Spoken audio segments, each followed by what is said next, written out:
And up next is Action TV.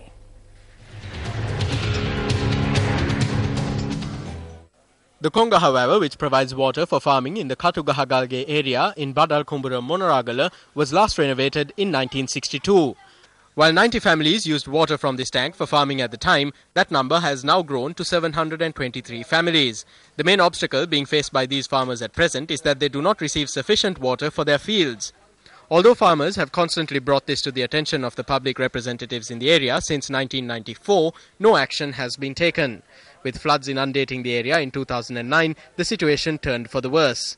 This was because the main waterway supplying water to the Konga Hawawa tank was completely destroyed in the Vallidora area. As they had not received a permanent solution to this problem when the Minister of Irrigation arrived in the area during the last election period, the farmers escorted him to the location so he could witness the situation for himself. At the time, he had promised the farmers that following the election, the first project to be undertaken would be the reconstruction of this waterway. Area residents say 3 full years after the Over province elections, this is still a dream.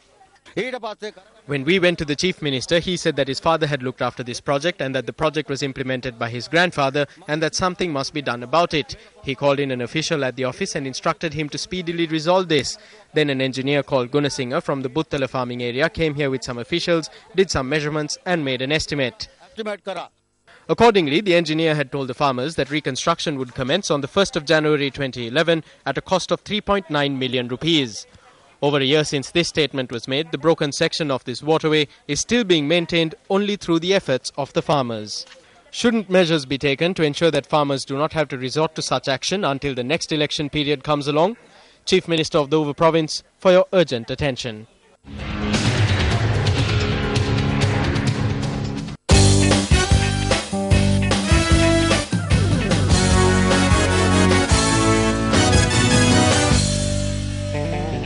A very good evening to you and welcome to Sports First and Primetime News. Starting off with some cricket news, Sri Lanka Cricket announced today that Angelo Matthews will not represent Sri Lanka in the first test against England. Thilan Samaraweera has been appointed as vice-captain for the first match. The Sri Lankan squad announced for the 2-match test series against England consists of 14 players. The squad, which was approved by the Minister of Sports, does not include Angelo Matthews. However, Sri Lanka Cricket stated this evening that Angelo Matthews was not included for the first test as he has not fully recovered from his injury. Chamara Silva will replace Matthews in the first test. Skipper Mahela Jayawardena, Thilan Samaraweera, Tilakaratne Dilshan, Kumar Sangakkara, Taranga Paranavithana, Lahiru Tirimana, Dinesh Chandimal and Chamara Silva have been included as batsmen in the squad, while Prasanna Jayawardena is included as the wicket-keeper. Meanwhile, Dhammika Prasad, Suranga Lakmal and Chanaka Velagadra have been included as fast bowlers, while Suraj Randive and Rangana Herath will serve as spinners. The first test between England and Sri Lanka will commence on the 26th of this month at the Galle International Stadium. Moving on to more cricket news, Pakistan won Cricket's Asia Cup for the second time yesterday following a dramatic 2-run victory over Bangladesh in the final in Mirpur. Now, after setting a target of 237 runs, Pakistan restricted Bangladesh to 234 runs for 8 wickets in their allotted 50 overs to claim victory. We now join former Sri Lankan captain Arjuna Ranatunga for an in-depth analysis of yesterday's game.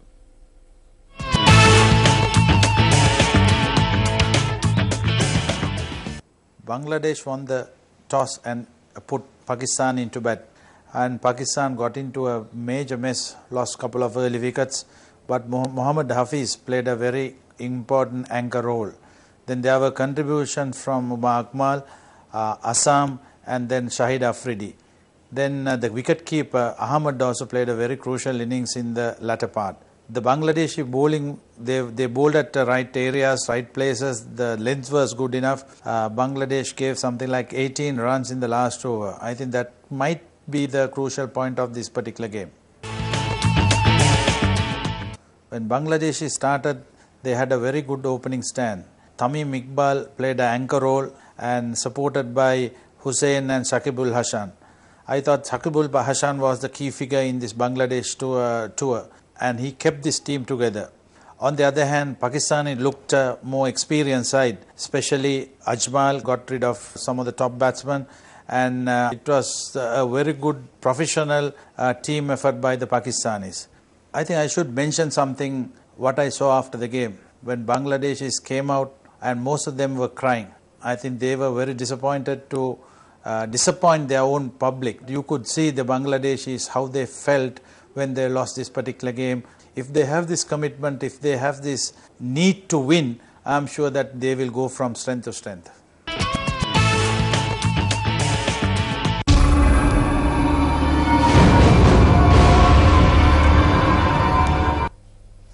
Well, the first ever Sri Lankan Wind Orchestra will conduct its inaugural concert tomorrow. Entertainment first caught up with the orchestra during a practice session. Supported by the Symphony Orchestra of Sri Lanka, the Colombo Wind Orchestra is getting ready to stage their inaugural concert. The orchestra is conducted by Keiko Kobayashi, a regular conductor of the Symphony Orchestra.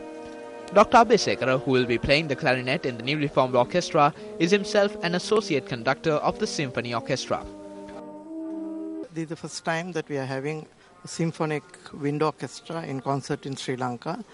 We have been planning this for a long time, and we are really happy that we have the guidance of Ms. Keiko Kobayashi, who has come often to conduct the symphony orchestra.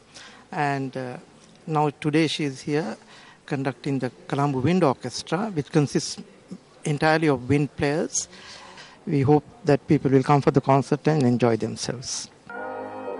The music the orchestra will perform covers a wide range from classical compositions to marching tunes and Latin American dance music. MTV Sports and Yes FM are the media sponsors of the event. And that's a wrap of your primetime news bulletin for today. Of course, don't forget to log on to www.newsfirst.lk for the very latest on the world around you. I'm Shayan Silva. I'm Sonali Wanigabadge. Good night.